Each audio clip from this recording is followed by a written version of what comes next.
Narito na ang mga malalaking balitang Central Luzon ngayong araw. Water supply sa City of San Jose del Monte apektado raw ng turbidity o yung linaw ng tubig sa Angat Dam ayon ho yan sa Prime Water.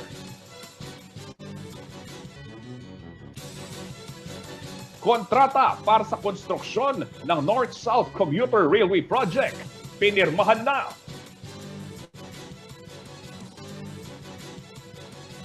₱840,000 pesos na halaga ng ecstasy nasabat sa Port of Clark.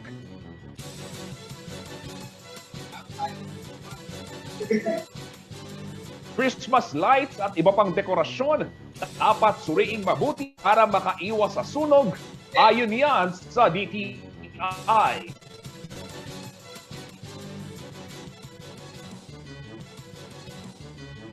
At Fernandino Dialysis Center, layong magbigay ng libreng hemodialysis treatment sa mga taga San Fernando.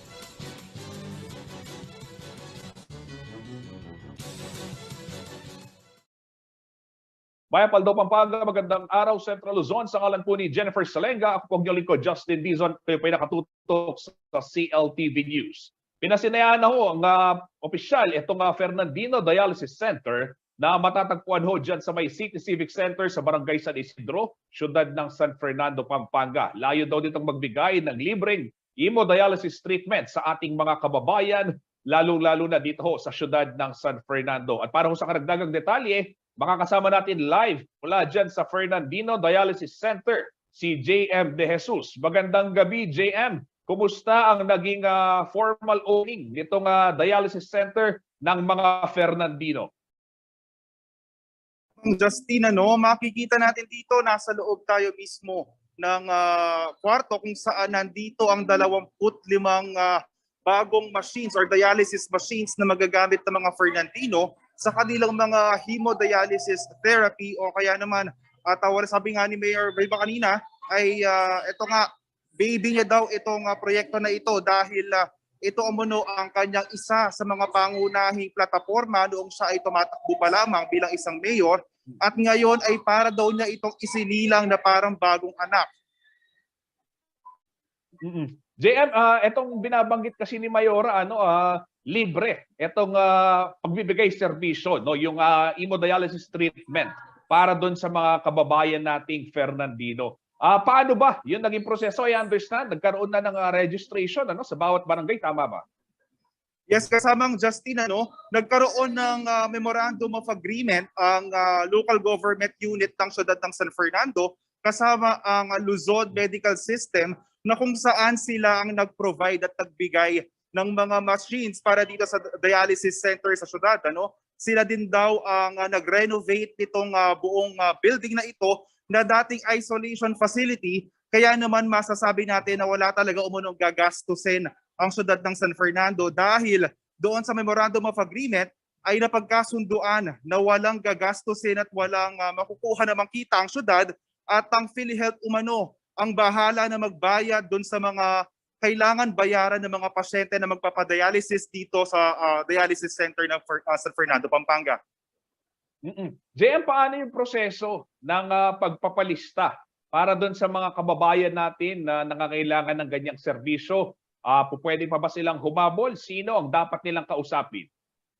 Yes, kasamang Justin, as of August 18, yun ang simula nung pag-re-register ng mga pasyente at sa ngayon nasa 219 patients na ang naka-register dito at nakatakdang sumailalim sa libreng dialysis. At nakausap natin si Mayor Vilma kanina, ang proseso dito ay kailangan lamang magtungo sa kanilang City Health Office at magdala ng dokumento na patunay na talagang sila ay sumasailalim sa dialysis. At nakiusap naman si Mayora na kung kaya naman daw umanong gastusin ang kanilang dialysis ay wag na silang magrehistro upang mabigyan ng pagkakataon dahil inuuna daw nila ang mga indigent at ang mga nahihirapan na magbayad ng kanilang mga dialysis therapy. May mga rekisito ba, mga dokumento na kailangang ipresenta? Kasi nabanggit mo, kung inuuna yung mga indigent o yung mga nahihirapan magbayad, siguro pwede nating sabihin, lahat naman ng ating mga kababayan hirap sa pagbabayad. Pero I understand the mayor is trying to say, what the mayor is trying to say right now, focus tayo doon sa poorest of the poor, gaya ng nabanggit niya doon sa kanyang press conferences doong nakaraan. Ano? Ito ba, dahil nga ganito, focus tayo sa poorest of the poor, alam natin yung lugar na yan, yung City Civic Center, medyo may kalayuan mula sa kabayanan ng San Fernando, nasa Del Rosario, papasok ka. Meron bang service vehicle na ipoprovide din yung city government o di kaya naman yung mga barangay para yung mga kababayan nating magpapadialysis hindi rin mahihirapan yung kanilang transportasyon? Yes, kasamang Justin, makikipag-ugnayan ang mayor's office sa mga barangay, city hall, barangay hall ng bawat lugar upang magbigay or gamitin ang isang service. Maalala natin na merong ibinigay ang probinsya ng Pampanga na isang service kada barangay. Kaya naman makikipag-coordinate ang mayor's office sa kanilang mga barangay kapitan at kakausapin ni Mayor ang mga kapitan upang hindi mahirapan o kaya naman gamitin ang ambulansya ng barangay upang maidala mga pasyente ng libre at walang kahirapan dito sa mismong dialysis center sa may San Isidro sa Civic Center. JM, ito ba bukas na mag-ooperate na o kung hindi, kailan siya mag-ooperate at sino-sino yung mga tatao, saan manggagaling yung mga personnel na mga medical personnel na tutulong at magbibigay serbisyo sa ating mga kabalan Fernandino? Yes, kasamang Justin, hinihintay na lamang daw ang license to operate na magmula sa Department of Health upang magsimula na itong pagtulong sa mga Fernandino dahil nabisita naman ni Department of Health Regional Director Flores itong si Mayor Kaluwag at nagkaroon na sila ng pag-uusap at suportado naman ni RD Flores ng Department of Health Region 3 itong programa na ito. Kaya naman oras na lumabas ang license to operate at hinihintay ito ditong buwan ng Oktubre at kung lumabas na ang license to operate ay sisimulan na ang pagtulong ng libreng dialysis sa mga Fernandino. At ngayon, ayon nga kanina, ang mga tatao dito ay mga Fernandino din naman at Fernandino nurses at Fernandino technicians.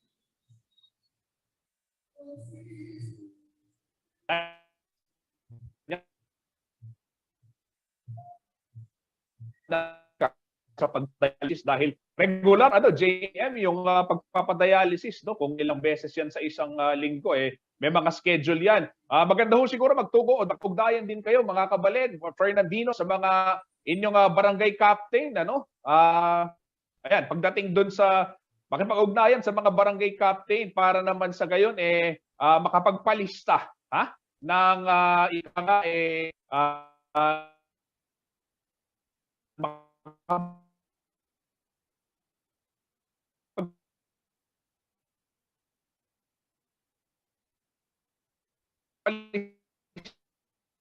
lista kayo.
Nagbabalik po ang CLTV News. Nilagdaan na ngayong Huwebes, October 6 sa Calamba, Laguna ang kontrata para sa construction ng North-South Commuter Railway Project.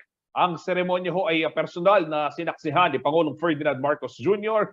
kasama ang ilang mga opisyal at kinatawan mula sa Department of Transportation o DOTR at ang Philippine National Railways. Ang natura pong proyekto ay may haba ng 147 kilometro. Ito po ay mag-uugnay sa Clark, Pampanga hanggang Calamba, Laguna na inaasahang pakikinabangan ho ng ating mga kababayan sa taong 2028. Ayon ho kay DOTR Secretary Jaime Bautista, tinagurian itong largest railway line sa bansa na magkakaroon ng 35 stations at 3 train depot. Kaya umano nitong magsakay ng 800,000 na pasahero kada araw. Co-financing sa 90 billion peso railway project ang Japan International Cooperation Agency o JICA at ang Asian Development Bank.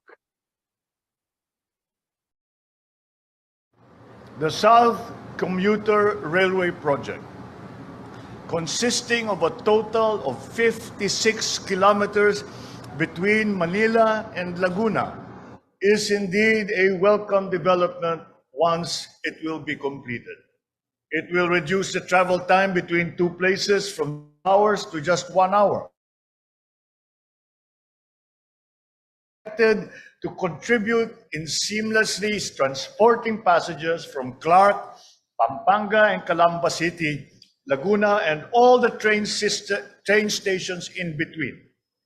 With the signing of these packages, we demonstrate to our people that we are serious about pursuing large projects for infrastructure to foster growth and revitalize our economy, in spite of the adjustments that we have had to make to compensate for the shocks that the world situation has brought to the Philippines.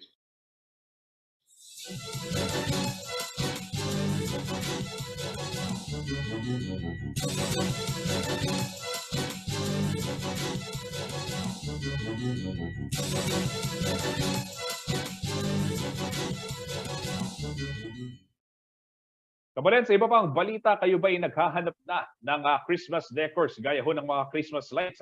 Pakinggan ho ninyo ito. Nagpaalala ang Department of Trade and Industry o DTI Central Luzon sa atin pong mga karehiyon na suriing mabuti ang bibilhing Christmas lights at iba pang dekorasyon pampasko para ho makaiwas sa sunog. Ugaliin daw tignan kung merong PS mark o yung Philippine Standard Mark o Import Commodity Clearance o ICC stickers ang mga Christmas lights na bibilhin para matiyak na ligtas ang mga ito. Dapat din i-check ang mga label sa pakete ng Christmas lights tulad ho ng pangalan, address, trademark ng importer o distributor ng naturang produkto. Maaari pong i-download yung ICC verification application o na magagamit naman para mag-scan yung QR code na makikita ho sa mga kahon ng mga Christmas lights. Pwede rin daw hingan ang mga retailer ng ICC certificate upang matiyak na sila ay nakikipagtransaksyon lamang sa mga lehitimong supplier ng Christmas lights na accredited ng DTI. Ang mga manufacturer, importer at retailer ho na makikitang hindi sumusunod sa Bureau of Philippine Standards o BPS Product Certification Scheme ay mahaharap sa kasong administratibo para ho sa paglabag sa DTI Department Administrative Order No. 2, Series of 2007 at sa Republic Act 7394 o yun pong Consumer Act of the Philippines at yung RA 4109 o yung Standards Law. Samantala, bukod ho sa mga labels at stickers, pwede ring suriin mismo ang produkto para matiyak ang kalidad nito. Hindi raw dapat bababa sa 1.5 millimeters ang sukat ng kable o yung wire ng Christmas lights. Dapat ding matibay ang mga plug pin at hindi madaling mabaluktot gamit ang daliri. I-check din daw kung walang pundido at hindi ito madaling uminit. Ayon pa sa DTI, kung masyado pong mura ang produkto, abay dapat magdalawang isip na ang bumibili. Ayon ho kay Jerry Maglalang, ang Division Chief ng DTI Central Luzon, nagsimula na silang mag-ikot sa mga pamilihan dito pang Setyembre upang matiyak na nakasunod nga sa safety standards ang mga binibentang dekorasyon pampasko. PS or ICC. Pagka po yan ay PS mark, nangangulugan po yan locally manufactured po yan. At kung ICC naman po, yung sticker po ang hanapin natin, ito po ay para sa mga imported products. Hologram po ang bili natin, wag po yung mga lumang ICC sticker sapagkat may mga fake na ICC sticker po na hanggang ngayon po ay ginagamit po ng ating mga unscrupulous na mga traders na yung po parang sticker lang na puti, wag po natin na yun ang bibilin. Yung hologram po, yung maganda po yung pagkaka-make nung sticker, yun po yung ating pipiliin. Mababa sa 100, medyo mag-aalanganin na po tayo dyan. Baka po, alam niyo naman po, quality and safety goes with the price. So, we get what we pay for. So, pag mababa pong presyo niyan, medyo maghinala na po tayo.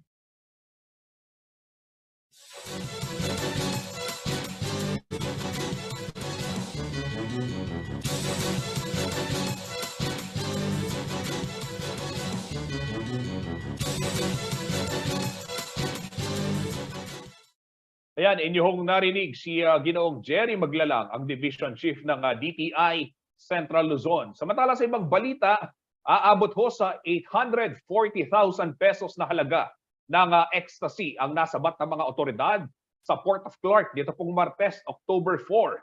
Halos 500 piraso ng naturang party drugs ang nakuha mula ho sa isang call center agent na si John Vino Siwa, 29 years old, na residente naman ng lungsod ng Parañaque. Na-recover din ang isang teen ID at isang package na may 3 plastic bottle containers. Dito ho inilagay ang 495 tablets ng ecstasy. Ayon sa team leader ng PIDEA, nakatanggap ng impormasyon ang PIDEA International Cooperation and Foreign Affairs Service buhat ho sa kanilang mga foreign counterparts na darating nga itong bagaheng naglalaman ng droga galing sa the Netherlands.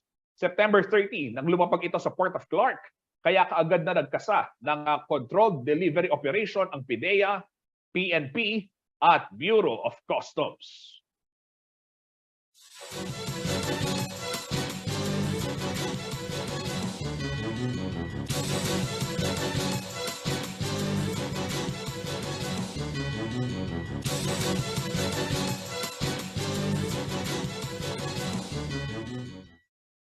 Sa iba pang balita, naaresto na ho yung ikalimang most wanted person sa Central Luzon matapos po ang isinagawang manhunt operation ng Pampanga Police sa Villa Teodora, Barangay Dao sa lungsod Huya ng Mabalacat. Ito ho nga Martes, October 4. Siya po ay kinilala bilang alias Nel, 32 anyos at residente ng naturang lugar. Nahaharap po si alias Nel sa patong-patong na kaso dahil sa paglabag sa Republic Act 9165 o yung Comprehensive Dangerous Drugs Act of 2002.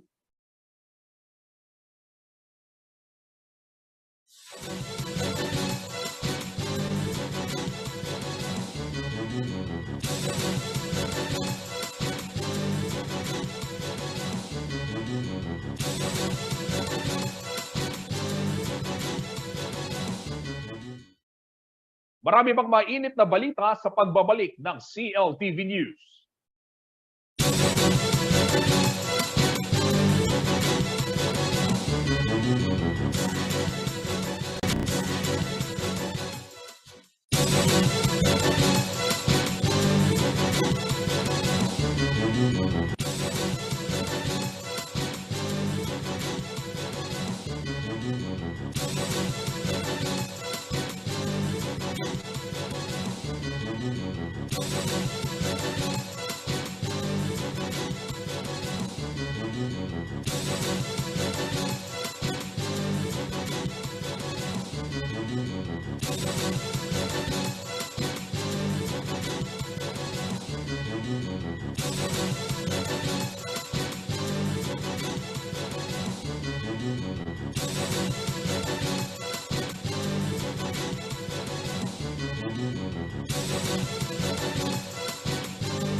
Nagbabalik po ang CLTV News. Inilunsad ho ng Department of Health katuwang ang pamahalaang panlalawigan ng Pampanga ang Primary Care Day sa Temporary Treatment at Monitoring Facility sa Lubao, Huwebes, October 6. Ito po ay upang mabigyan ng ating mga kabalen na mabigyan ng pagkakataon ng ating mga kabalen na makapagpatingin sa mga doktor ng libre. Isang primary care van din ang ibinigay ho ng Global Fund sa pamamagitan ng Philippine Business for Social Progress sa DOH Region 3. Gagamitin umano ito upang maghatid ng iba't ibang serbisyo sa mga kabalen tulad ho ng konsultasyon, pagbabakuna at nutrisyon para sa mga sanggol, pagbibigay ng libreng gamot, pagsusuri ng mga karaniwang sakit at edukasyon sa kalusugan. Dumalo ho sa ang mga kinatawan ng Philippine Health Insurance Corporation upang mapadali rin yung pagre-rehistro ng mga pasyente na nagpa-check up sa kanilang system. Sa kanyang mensahe, binigyang diin ni Undersecretary Nestor Santiago ang kahalagahan ng pagkakaroon ng ating mga kababayan ng access sa medical care. Siniguro naman ho ng DOH sa pangunguna ho ni OIC Maria Rosario Vergere at ni Regional Director Corazon Flores na makikipag-ugnayan ang kanilang kagawaran sa mga local government unit upang mas mapaigting ang serbisyo at makakuha ng mga datos sa mga karehiyon natin na walang access doon sa tinatawag kong primary health care. Sa ganitong paraan umano ay mababawasan ang pagdami ng mga taong may malulubhang sakit at madidecongest ang mga pagamutan. Pag tinignan natin ang mga nagpapatingin sa primary care facilities at sa ospital, we would find that around 60 to 70% ay pumupunta po diretso sa ating ospital, even though ang kanilang mga sakit ay pang primary care level lamang. Yan po ay dito nangyayari sa atin sa Pilipinas kasi wala tayong gatekeeper. Ang ibig sabihin ng gatekeeper, yun po yung magna-navigate ng pasyente para sabihin na pang primary care ka lang, dyan ka pupunta, o kailangan mo nang dumiretso sa ospital. So since meron tayo ngayong reforma sa primary care, isa yan sa ating susolusyonan. Na ang bawat pasyente na papasok, we can be able to navigate to the appropriate facility. Hindi agad-agad didiretso sa ospital para pang check up. Dito natin gagawin lahat yan sa primary care facility natin.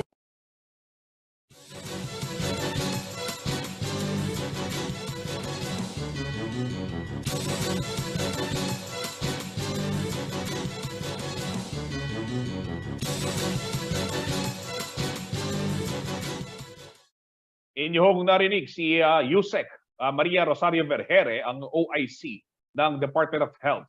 Samantala sa ibang balita, isang kalmado at maalalahaning leader. Ganito po inilarawan ni dating Pangulo at ngayon Pampanga 2nd District Representative Gloria Macapagal Arroyo si Pangulong Ferdinand Marcos Jr. sa kanyang unang 100 araw sa pwesto. Ayon ho kay Arroyo, dalawang layunin ang makikita sa first 100 days ng sino mang presidente. Ang una po ay yung pagbibigay ng mensahe at pagpapakita ng kumpiyansa sa bansa at sa buong mundo. Ang ikalawa naman ay upang bigyan umano ng ideya ang mga Pilipino sa leadership style na mayroon ang kanilang binotong Pangulo.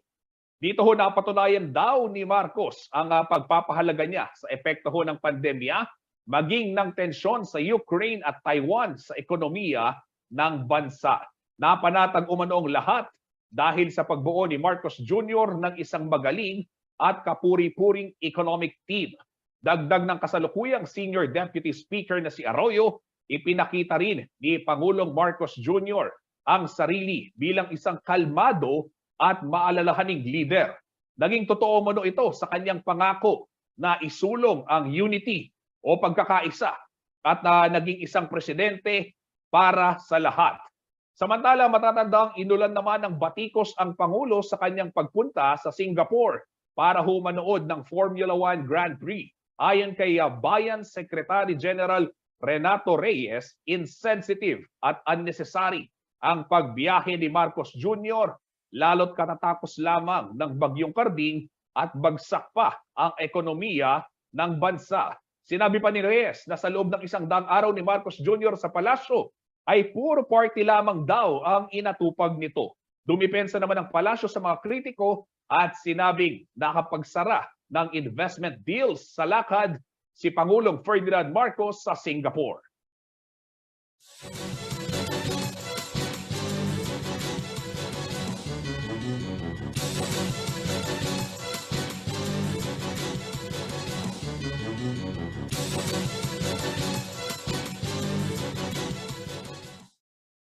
Sa iba pong balita, ikakatawan ng Kapampangan Pride na Ocampos Betis Band 46 ang Central Luzon sa Symphonic Band category ng National Music Competitions for Young Artists ng NCCA. Nagmula ho sa pamilya ng kilalang banda sa bayan ng Guagua na naitatag noon pang 1946 ang bagong henerasyon ng mga musikero. Kilalanin ho natin ang ilan sa kanila sa ulat na ito.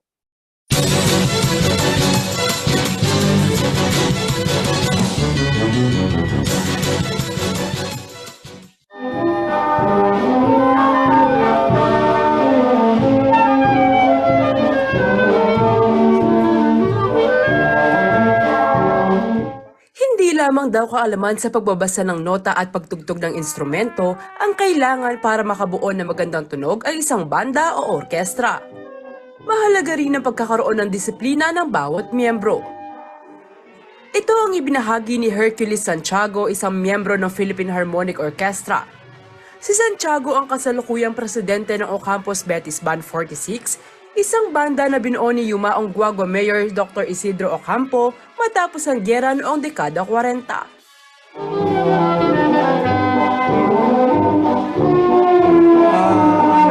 Ocampos Band 46 po ay siyang pioneer band dito sa Betis na tinatag ni Mayor Isidro Ocampo. Kaya po tinawag na Ocampos Band 46.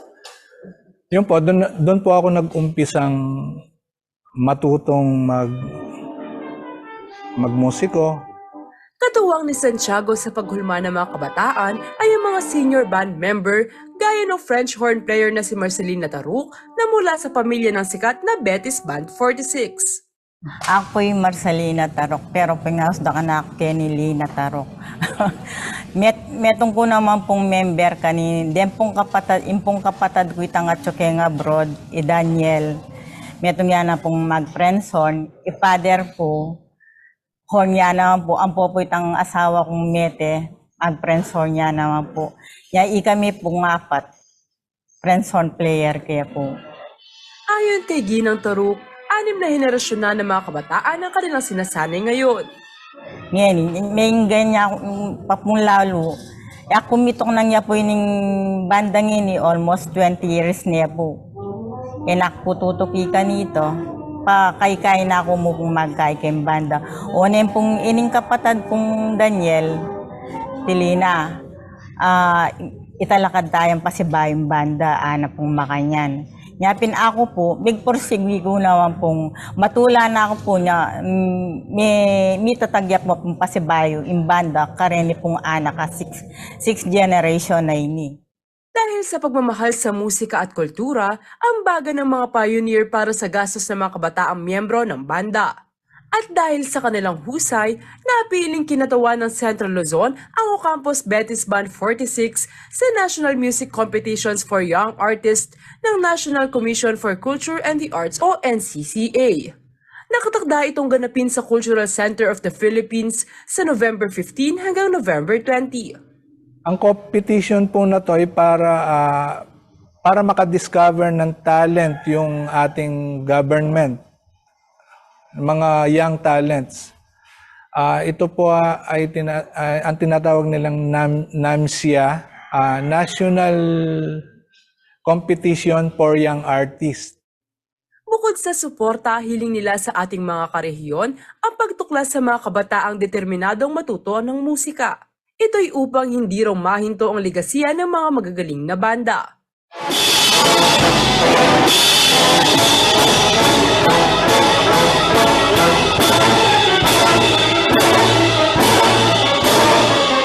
Yana Canilaw, CLTV News.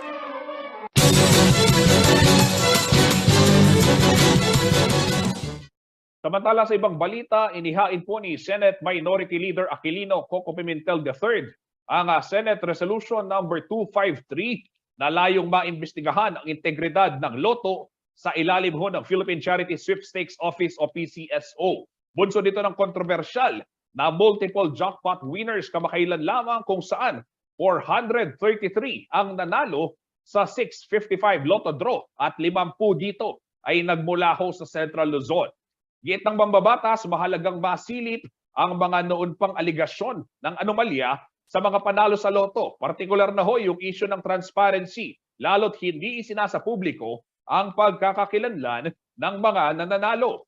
Gayon din ang naiulat na lag time sa pagitan ho ng pag-aanunsyo ng mga resulta at bilang ng mga nanalo na nag-udyok raw sa publiko na maghinala na ginamit ang nasabing oras para manipulahin at ipasok ang di umano'y lucky bettors sa listahan ng mga nanalo. Bukod pa rito, katakataka rin umano ang madalas na pagkakapanalo sa jackpot sa kabila ng mababang posibilidad na manalo. Umaasa ho si Pimentel na sa pamamagitan ng naturang resolusyon, matitiyak na ang mga prosesong isinasagawa sa PCSO sa loto ay walang halong panloloko, lalo't ang sugal na ito ay legal at pinahihintulutan ng gobyerno. Dito rin ho kasi hinuhugot ang pondo para sa health programs at medical assistance ng pamahalaan.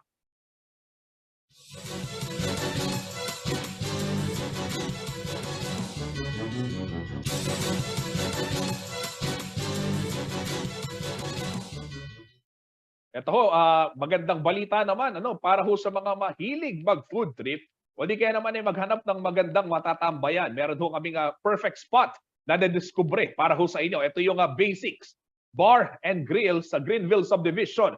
Diyan lamang ho yan sa siyudad ng San Fernando, katapat lamang ng ating istasyon, kung saan iba't ibang klase ho ng pagkain na hangos sa lokal at international flavors ang pwede ho ninyong matikman. Tara na't mag-trip, treat at gimmick. Panoorin ho natin ito. Bawat isa sa atin ay may kanya-kanyang taste pagdating sa pagkain. At dahil sa sobrang dami na ng nagsulputan na restaurant, hindi madali ang pamimili ng gusto nating puntahan. May mga kabalin tayong loyal sa lutong Pinoy. Meron din namang mahilig sa pagkaing banyaga o international cuisine gaya ng Italian, Mexican, Middle Eastern at marami pang iba. Kaya kung nahihirapan kayong mag-decide kung saan ang inyong next food trip destination, huwag mag-alala dahil meron kaming ire-rekomenda. Ang Basics Bar and Grill sa City of San Fernando, Pampanga.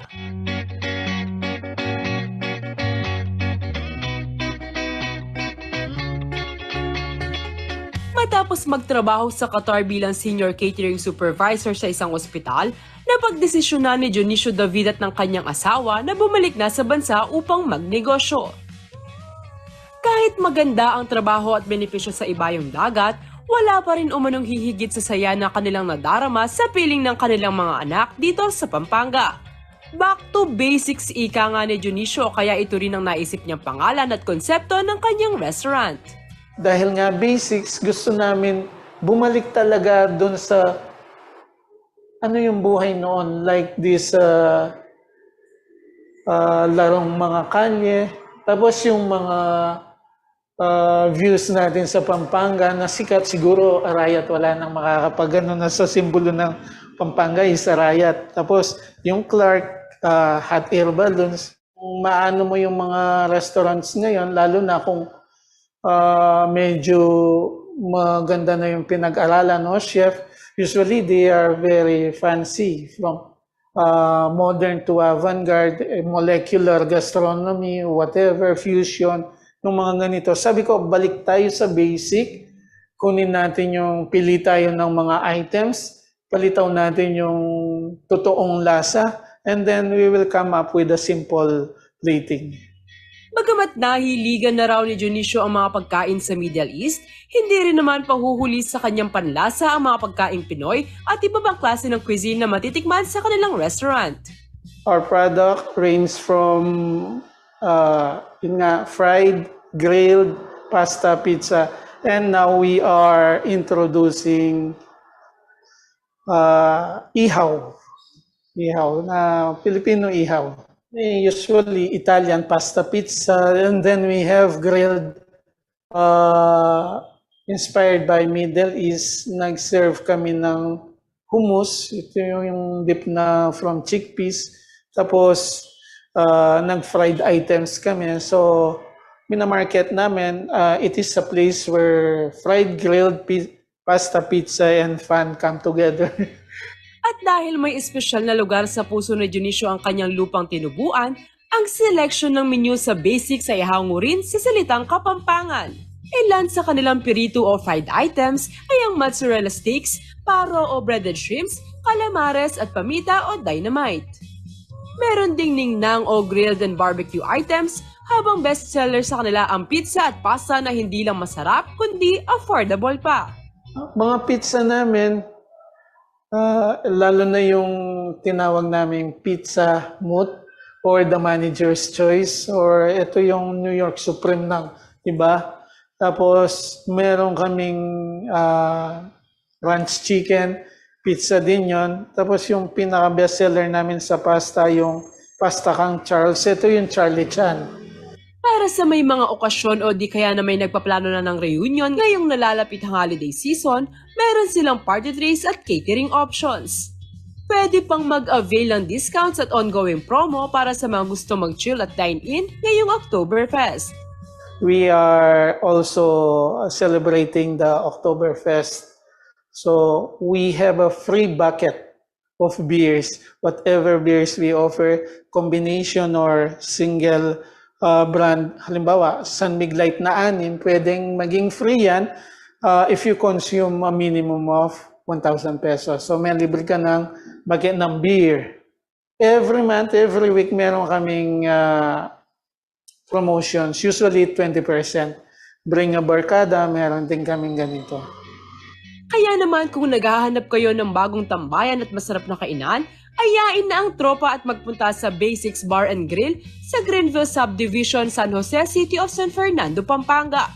Maaari ring umorder online at bumisita sa kanilang Facebook page na Bibalik Tamo Basics. Liana Canilaw, CLTV News.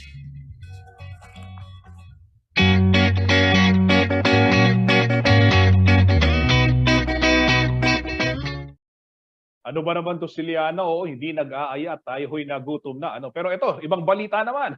Ang turbidity o linaw ng tubig buhat po sa Angat Dam ang nakakaapekto ngayon sa water supply ng ilang lugar sa City of San Jose del Monte sa Bulacan. Ayon ho yan sa Prime Water. Nahaluan kasi ng makapal na putik ang tubig sa naturang dam sa kasagsagan ho ng bagyong Cardi. Tinayak naman ho ng Prime Water na doble kayod ang ginagawa sa kanilang mga water treatment facilities upang matugunan ang pangangailangan sa tubig ng kanilang mga parokyano. May exclusive report si Paulo G. Santos.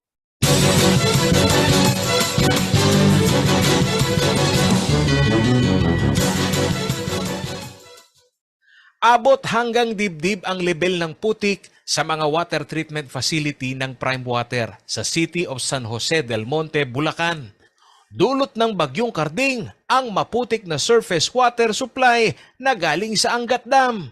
Ito umano ang nagpabagal sa distribusyon ng water concessionaire sa kanilang mga parokyano. Ayon kay Prime Water, CSJD Branch Manager June Caramol. Yung tinatawag natin turbidity o yung lago ng tubig. Kung makikita natin yung plot line, ayan lang po yung dapat na normal para makapag-produce ang aming mga treatment plant. Yung kanyang normal capacity. Pero pag dumarating po yung panahon, kung maulan, especially nung dumating yung bagyong Karding, ang itinaas po ng turbidity. Na naging consequence po is biglang bumagsak naman po yung ating produksyon ng planta na naging epekto sa kakulangan ng water supply sa San Jose na ngayon yun ang po yung nagdudulot ng konting water shortage sa syudad. 95% ng supply ng tubig sa City of San Jose del Monte ay nagmumula sa surface water ng Angat Dam. Phenomenon umano itong maituturing para sa mga water concessionaire tuwing may kalamidad tulad ng malakas na pag-ulan na may epekto sa kalidad ng water reservoir. Tiniyak naman ng Prime Water ang pagtatayo ng karagdagang water treatment plant ayon kay Vic Canita, ang operations head ng Prime Water sa Bulacan. Kasi nga, phenomenon yan, tapos yung mga facilities natin aging, Ang talagang solusyon po talaga dyan is i-upgrade na yung mga facilities. Matatanda na yung facilities. Sa ngayon, naghahanap kami ng within Prime Water, mga technologies and best practices from other branches na nakakaranas din ito. And ultimately, nakaplano tayo next year na i-upgrade yung mga facilities ng clarifier ng water treatment plant ng San Jose. Hindi man totally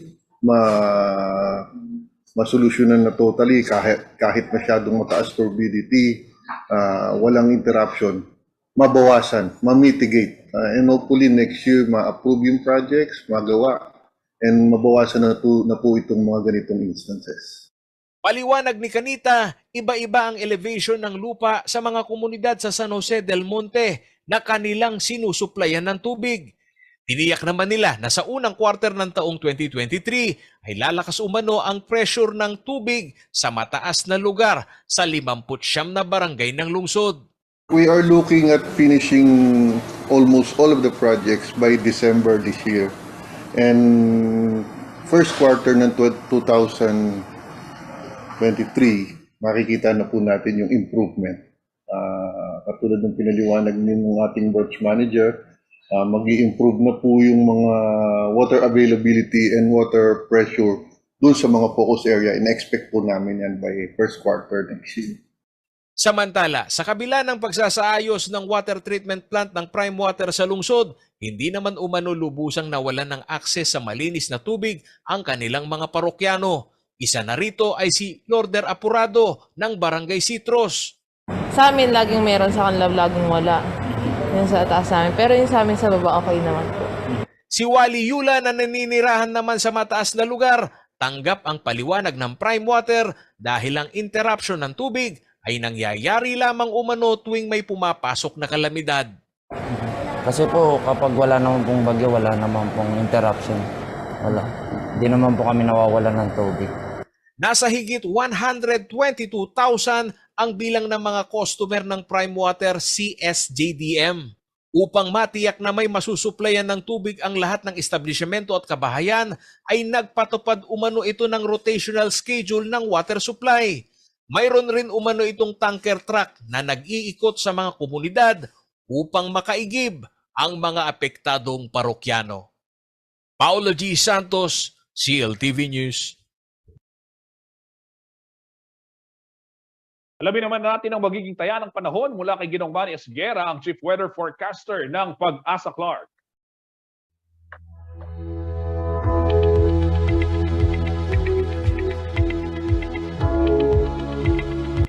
Narito po magiging taya ng panahon sa susunod na 24 oras. Formal na po o officially na po na tinerminate na ng Pag-asa ang pagkakaroon po natin ng umiiral na habagat. So wala na po tayong habagat na mararanasan ngayon, pero posible pa rin po tayong makaranas ng mga pag-ulan. Ito po ay dahil sa yung La Nina po ay hindi pa po siya nawawala, no? Kaya posible pa rin po tayong makatanggap ng mga pag-ulan na mataas po sa normal. Samantala po, ang Intertropical Convergence Zone po ang nakakaapekto ngayon sa may Palawan, Visayas at Mindanao. Kaya po ang Mindanao, Eastern Visayas at Palawan ay maulap po ang papawiri na may mga kalat-kalat ng mga pag-ulan, pagkidlat at pagkulog. Ito po ay dulot ng ITZZ o Intertropical Convergence Zone. Samantala po ang Metro Manila at nalalabing bahagi ng bansa, magiging bahagya hanggang sa kuminsan ay magiging maulap din po ang papawirin, especially po sa bandang hapon o gabi, at posible po tayong makaranas sa mga pulo-pulong mga pag-ulan, pagkidlat at pagkulog. Dulot din po ito ng ITZZ at ng localized thunderstorm. Samantala po, tayo po ngayon ay nasa transition period na at hindi pa naman po officially dinideklara ng Pag-asa na tayo ay nasa amihan season na. So transition period po, ibig sabihin ay nasa panahon po tayo ng pagpapalit ng panahon mula sa habagat papunta po sa amihan.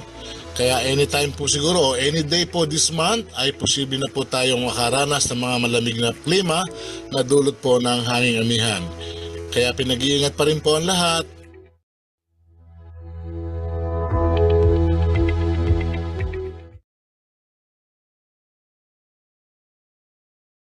Ayan. Yan, maraming salamat Mang Manny Esguera para sa iyong ulat panahon para sa ating mga karehiyon dito sa Central Luzon. Yan ho mga balitang nakalap ng CLTV News at kasama po ang buong puwersa ng CLTV News and Current Affairs. Ako po si Justin Dizon. Maraming salamat po. Kabalen karehiyon, 80 days na lamang, Pasko na.